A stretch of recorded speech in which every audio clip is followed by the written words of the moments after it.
All my life, I've been tossed in the garbage.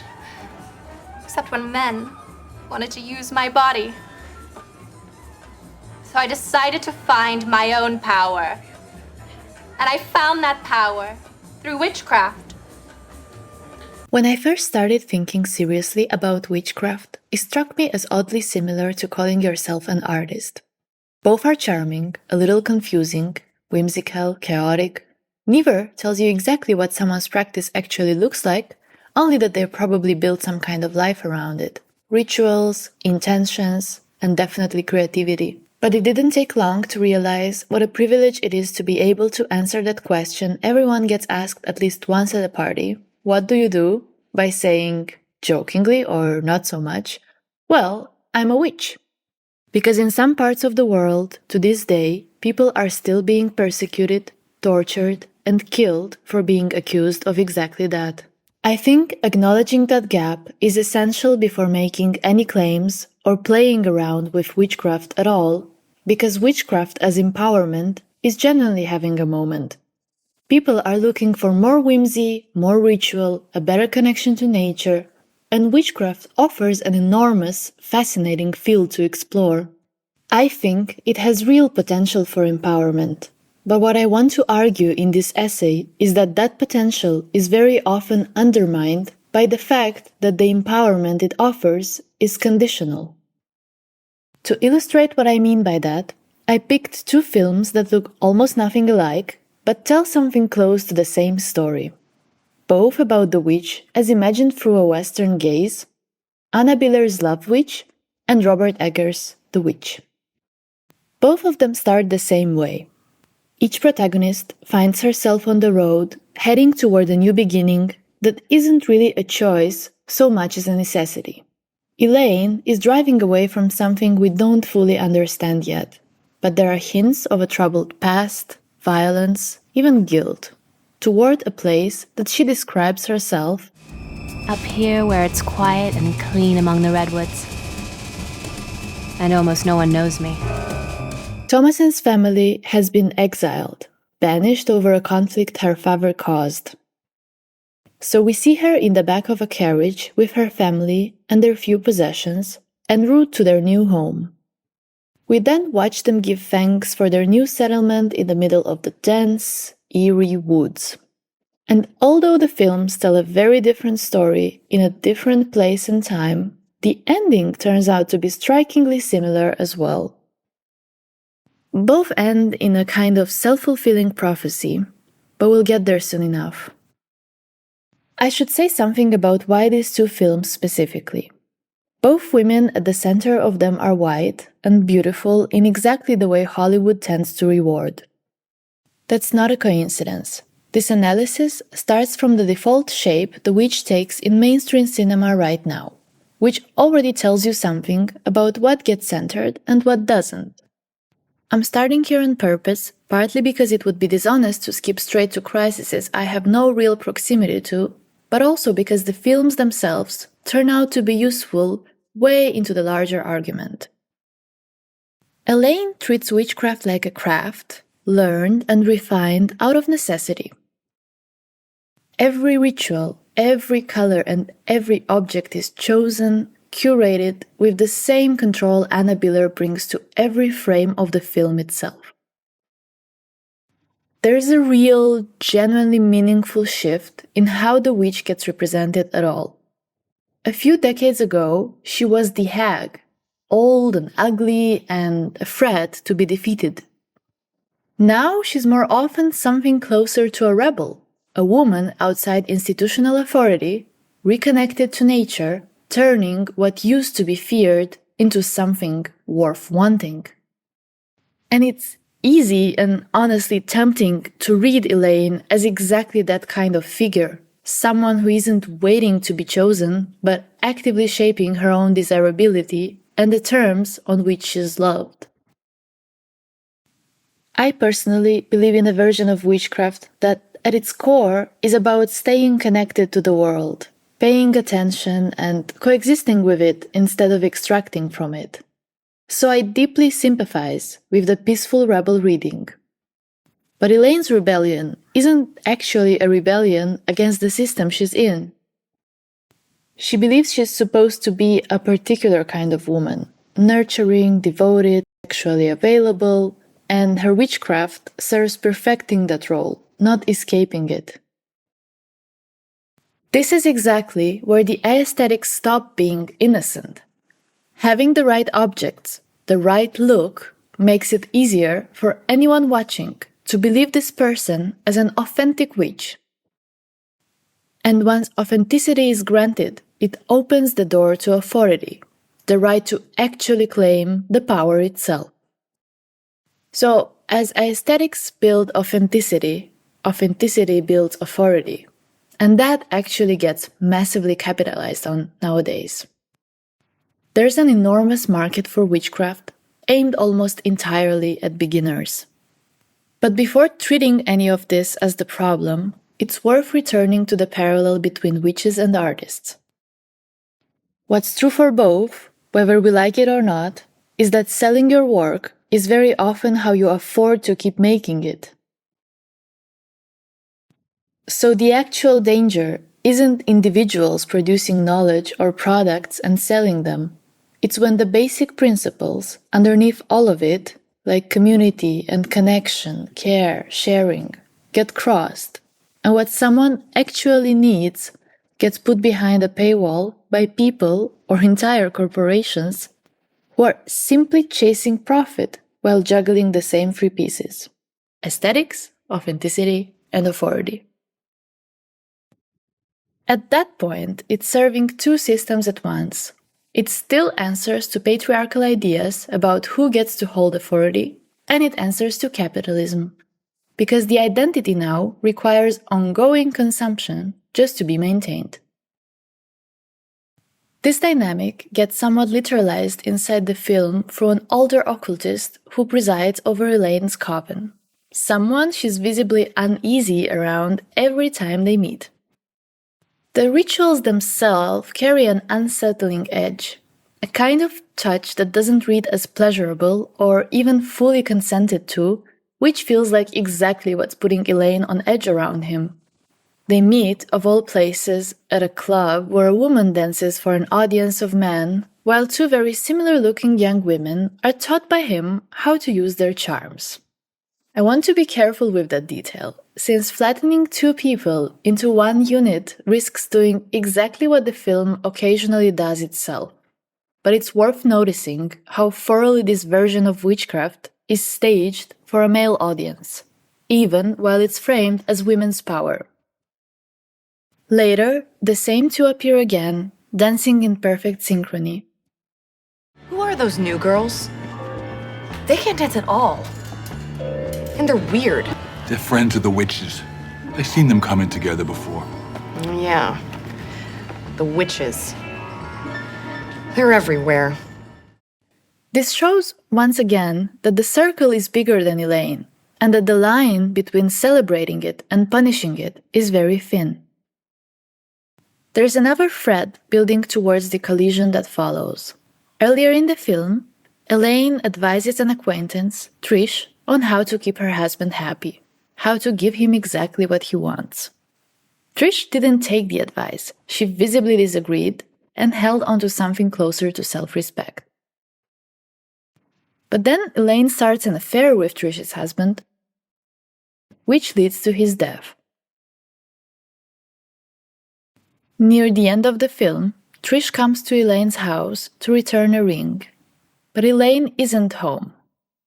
As Trish turns to leave, she's pulled in by all the trinkets and drawings scattered around the place, and wanders into the bedroom, and starts putting on Elaine's makeup and her underwear, her wig. It's a strange scene, and I don't think it's Trish deciding that Elaine was right all along. It reads more like wanting, just for a moment, to occupy whatever power Elaine seemed to hold. A curiosity, if you will, playing the witch. But as she looks into the mirror, she notices the portraits of the men Elaine's been involved with, and among them, her own husband. The realization lands quietly.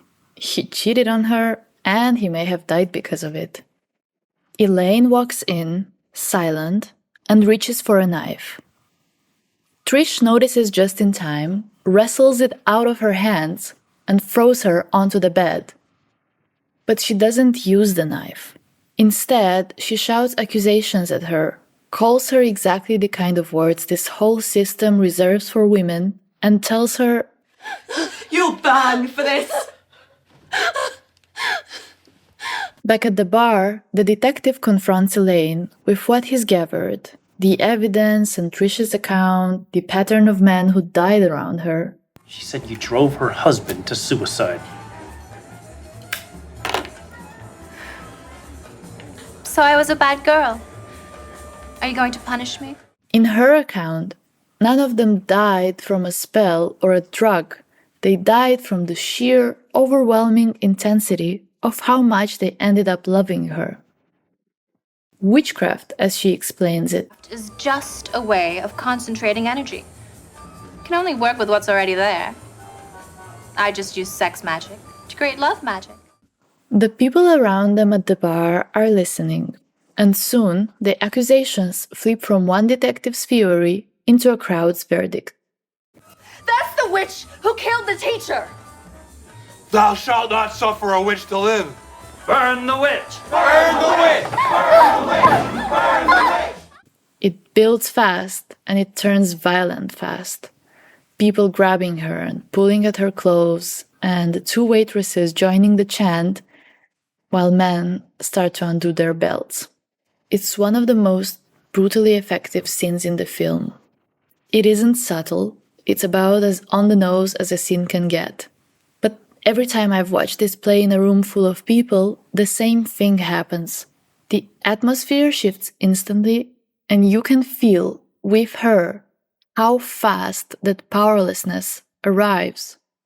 And it retroactively explains everything we've watched up to this point. All the glamour, all the control Elaine seemed to hold over her own desirability, her own sexuality, her own power, none of it was ever actually hers to keep. It is only ever hers as long as the people around her allow it to be. The fact that women are shown chanting alongside the men undoing their belts isn't exactly a contradiction. It's a point shouted out loud. Those inside the system know exactly what happens to a woman the moment her power becomes inconvenient. And for many, it feels safer to side with the crowd than to risk being the next one it turns on. The detective gets her out, just barely, back to safety. And it's where the film delivers its ending. He sits on the edge of her bed, looking at her with this expression that's hard to place. She tells him she loves him. And for a moment, almost like a hallucination, we see all the other men who've told her the same thing across the film, flickering past. I love you, Elaine. I love you, Elaine. I love you, Elaine. Afterwards, she glances at the tarot card, the omen that we were shown at the beginning, the Three of Swords, a heart pierced straight through. While the detective is lying back, relaxed, trusting her completely, she stabs him, almost out of nowhere. The film cuts between this and the painting she's been working on, a young, nearly naked woman, mid-stab, heart and blood, rendered in the exact same composition. So is this transformation an arc where she finally becomes more fully herself, finally ridding herself of needing a man's love at all?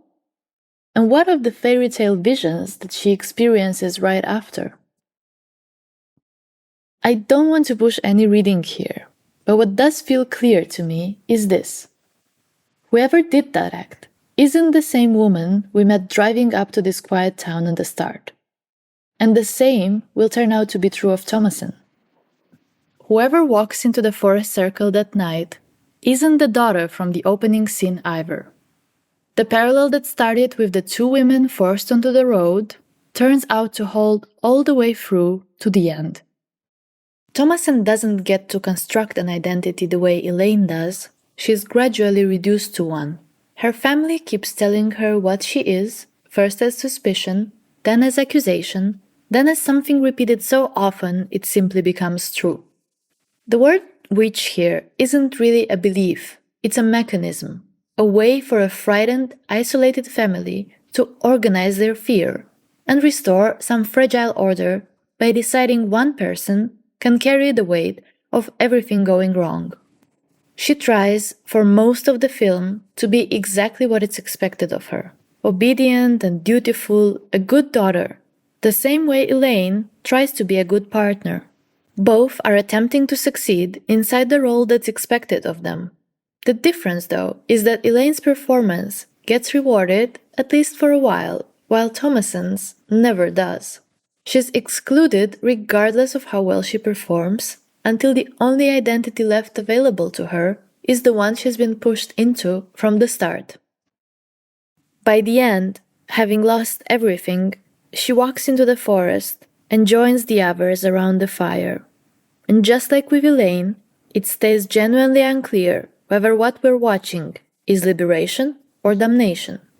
What's different is the direction each prophecy comes from. Elaine builds hers from the inside, piece by piece, without ever quite admitting that's what she's doing, until she finally acts it out. Thomasin's, on the other hand, is built entirely by everyone around her, repeated at her until it outlasts her resistance and becomes true with or without her consent. They become exactly what was foretold, arriving from two completely opposite directions.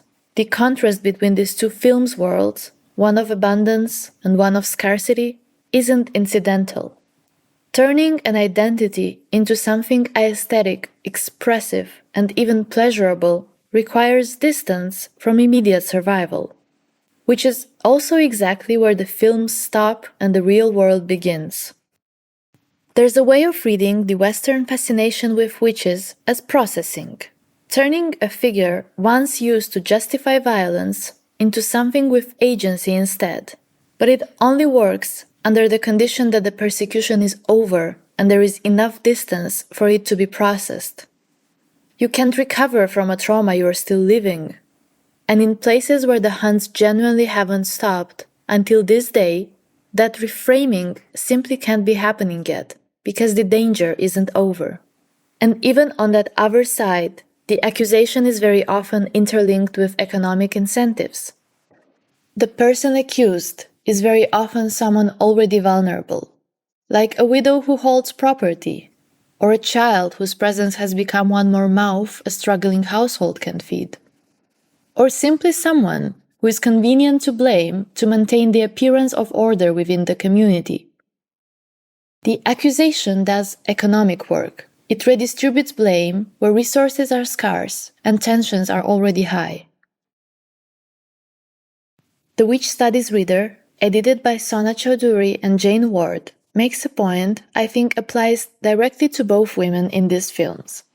As they write, witches are never only subjects, but also points of encounter, contested relationships that emerge from spaces of colonial, white supremacist, and patriarchal power, and the social transformations they engender. And approaching witches from a global perspective draws our attention to the many ideas about witches that span countries and continents. It's not disconnected from real views about women. Folklore about witches offers a window onto the way different communities imagine women, sex, money, aging, and nature. I think both Elaine and Thomasin function this way too. Each one, as a witch, becomes a place where her own culture's anxieties about womanhood get tested and resolved one way or another. And that's also why, as the same book argues, you can't understand the witch outside of the feudal and colonial context that named her and that she's had to survive. Witchcraft itself is described as unwieldy and fraught concept that can't really hold the vast, locally specific practices it's used to describe. Because what it's actually anchored to, everywhere, is a relationship of violence and resistance, not one fixed belief. As the Witch Studies reader puts it directly, when we shift our analysis from the global north to the global south, we recognize witch hunts not as a medieval tragedy, but as an ongoing, contemporary crisis. This is where everything converges. Elaine shows us what it looks like when permission gets revoked. In a blink of an eye, everything she'd built as her power becomes the evidence against her. Thomasin shows us what it looks like when it was never granted in the first place. Places where accusation still carries real material consequences, it isn't revoked or withheld for personal reasons either. It's deployed deliberately against whoever happens to be the most convenient target when resources run out. 3 different situations, but the same underlying structure. The same label doing the same work of deciding whose claim to power is acceptable and whose isn't. So, if empowerment only operates inside a capitalist, patriarchal system and still ends up serving that system's purposes, never threatening the actual structure, I don't think we get to call it empowerment without an asterisk. Because it functions as empowerment only for as long as it's allowed to. I keep coming back to an image for this, a boat with a hole in it. You can't say, I'm glad the hole isn't on my side, because the water doesn't stay on one side. It sinks the entire boat. And I don't want any of this to read as a rejection of the rebel witch sympathy I stated earlier. I favor a version of witchcraft built around intention, awareness, and a careful relationship to the world. What I have a harder time with is watching all of that get reduced to an aesthetic you have to keep buying into just to stay legible as the thing you claim to be. There's a phrase from the Witch Studies reader I keep returning to because it's the version of witchcraft I'd actually want to see in the world. What they call resistive witchcrafting, described as a relation that connects bodies through pleasure and care and that resists the mainstream consumerism of witchy self-identity and commodified magic. I love Anna Biller's films. I love the craft of this one, the obsessive detail in every frame, and I don't think that all that meticulous decor exists only to glamorize Elaine or to hold her up as someone to become. I think Elaine herself is partly a tragedy hiding inside a very beautiful aesthetic, a woman with real power who still isn't free to want anything outside what she's already been told to want. What Elaine and Thomasin share, beyond the parallel beginnings and the parallel endings, is that neither of them gets to be a witch entirely on her own terms. Both are inside the same structure, just at different positions within it. So the question worth carrying forward is, what would it actually take to practice this outside of that structure? To build it around pleasure, care, and real awareness of where it sits and who else is paying for it. Because unlike the artist, the witch doesn't just risk being misunderstood. In some places, she still risks everything. If you'd like to see more videos like this, subscribing or sharing helps me tremendously. And if you'd like to support me a little further while getting some niche film recommendations, I'm also launching a Patreon. The format is simple. If a film from an essay of mine caught your attention, I'll point you towards something you probably haven't seen yet, but absolutely should. Hopefully see you in the next one, and once again, thank you for watching.